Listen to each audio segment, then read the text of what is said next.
A very good day and welcome to this video. Now before we start talking about the subjects between the relationship between these two, or actually the absence of it, I'd like to tell you a story.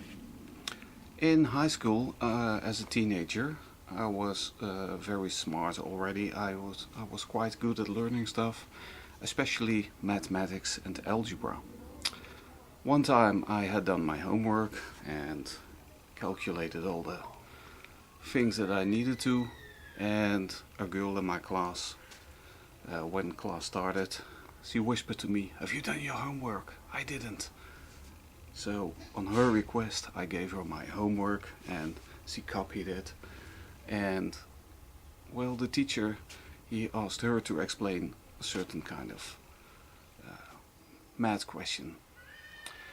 But as it turned out, I did it the wrong way. I used the wrong formulas, and so she copied my mistakes and she got blamed for it. What's the message behind this for this video, in this introduction?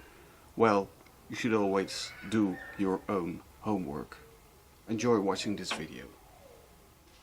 Anton LaVey was born as Howard Stanton LaVey on the 11th of April 1930. He died on October 29, 1997.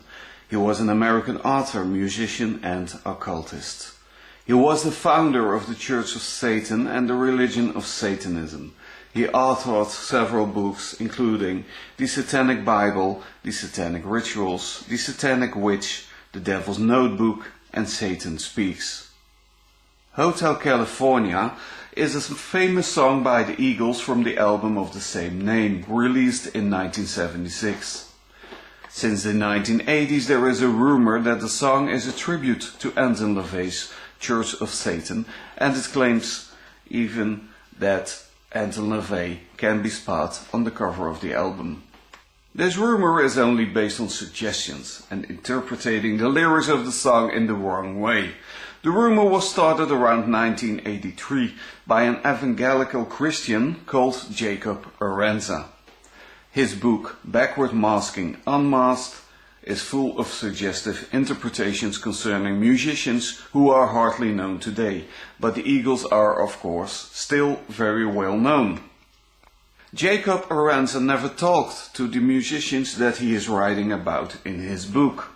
His writings are merely suggestive, but written in a childish, commanding way with lots of words in caps lock. He never did any real research and therefore wrote conclusions that can be labeled as paranoid, subjective and sometimes, maybe, psychotic even. Aranza and his book thrive on the power of suggestion. For the most part, his book is about backward masking in music. Nowadays, backward masking isn't taken seriously anymore, because it's like a Rorschach ink test in psychology.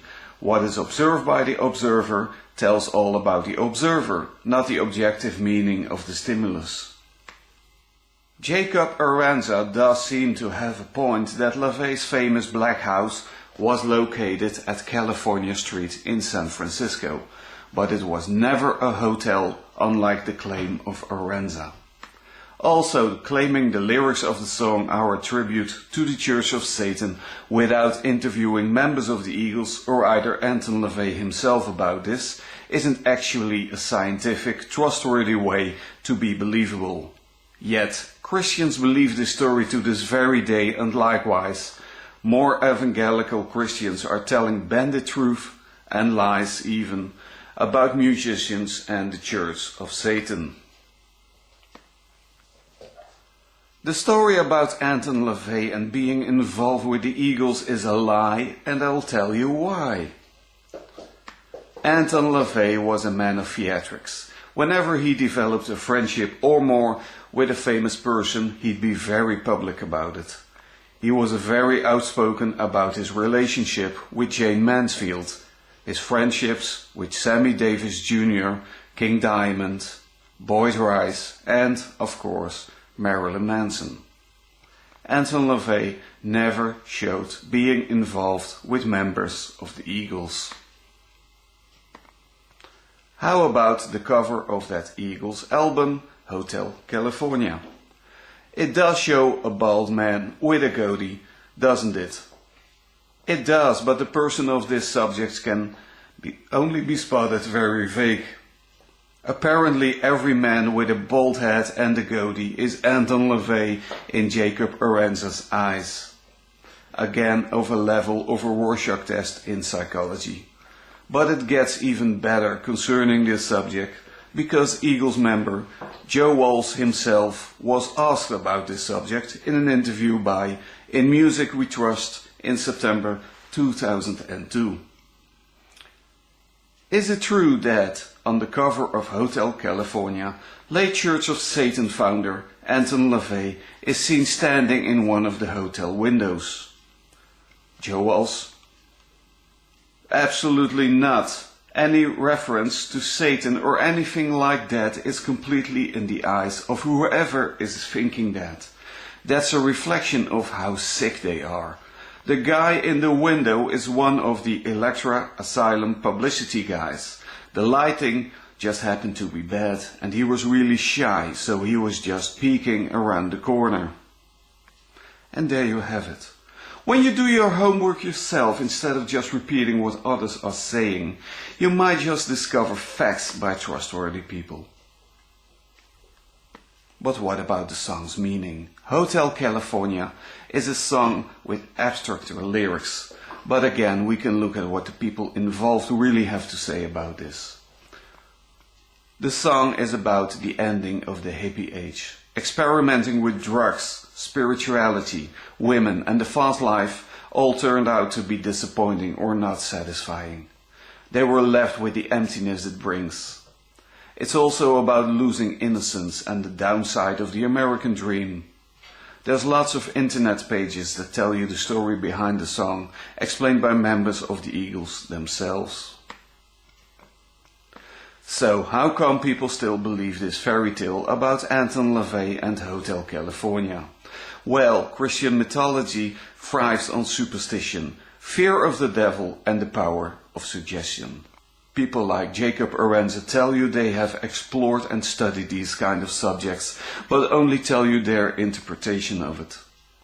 They also make sure you will be afraid to study it yourself.